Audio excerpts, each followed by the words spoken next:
Here. Anita Blanton has our first Chicago Live interview of the afternoon. Anita, good afternoon. Good afternoon to you as well, Anthony. You know, there's been a massive and really increasing buildup of military assets there in the Middle East. And so there are so many questions as about what happens next. Harley Lippman is a foreign policy expert and geopolitical analyst who I recently spoke to as we were starting to see this buildup. And Harley, now it's the second weekend that this has really loomed over a lot of other discourse. The U.S. Embassy in Jerusalem has implemented this authorized departure to get people out of there on the government's dime. So do you think military action is imminent? It seems very likely. And while no one wants war and war is terrible, I applaud the courage of President Trump if indeed he takes military action. My biggest concern, though, is that if Iran is smart, they will agree to anything that Trump proposes and then just avoid it, deny it, hide things, because they've got this huge armada off their coast that's not going to stay there for very long. It's costing the U.S. government a huge amount of money, perhaps even billions of dollars a day. And without that armada, the United States really cannot attack Iran with great effectiveness. So if Iran is really looking out for their own self-interest, they should just agree to anything. But that would be a huge catastrophe for the United States because clearly they're not going to honor it.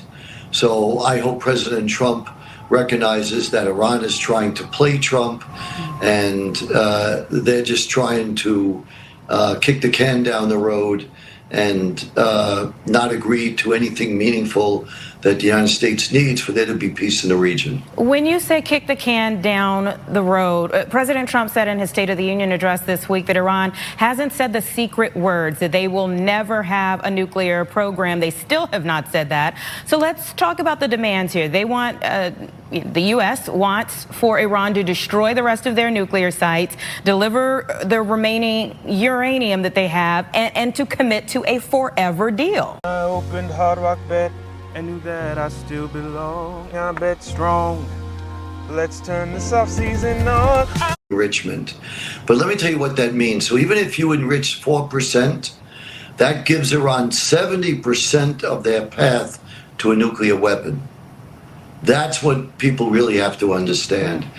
Also, that by 2030, Iran will have 30 to 60 ICBMs that could hit the United States, which are intercontinental ballistic missiles capable of carrying a nuclear warhead to the United States. So Iran will develop this and have this done while there's some debate. The range is between 5 and 8 years. They'll have that capacity. And they're debating whether the lowest number is 30, highest number is 60. Missiles that will carry them to the United States. That's a threat to America's existence. So if nothing else, this is the time. This is why kicking the can down the road is a great theme here, because every American president has wanted to change the regime in Iran since Jimmy Carter was embarrassed back when the Americans were taken as hostages. And every American president tends to pass it on to the next president, not taking the courageous decision to do what has to be done. So I am very hopeful that President Trump knows that he has to try to do what he can to hopefully topple this regime, because this is the only country in the world that every day for nearly years has called for the destruction of the United States. And I don't think we can take the risk that they don't mean it. One of the reasons why none of the other presidents have been able to accomplish this mission is because of how complicated it gets with the relationship around the region. Can you kind of talk about that, like the regional priorities here? Sure. Yeah, the region's worried. Obviously, they're next door to Iran, and Iran has medium-range missiles that could hit them. And Iran has said that if any country helps the United States in any way, we're going to attack you. So countries that border Iran or are very close are obviously worried. Israel most of all. Clearly, once the United States attacks Israel, if they do, Iran could reach Israel, and they will attack Israel. So Israel will get the brunt of their reaction. But this goes with the territory. Taking out the regime in Iran is good for our allies, Israel, Saudi Arabia, and other nations in the region. And Israel just has to accept that responsibility.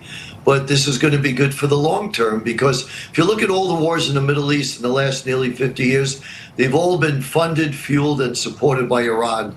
So this gives the best chance to have real peace if you cut off the head of the snake, as the expression goes. It is a tense situation indeed. Harley, thank you so much for speaking with me yet again. We'll see if we have to pull you in for week 3, but thank you. Everybody, today on Chicago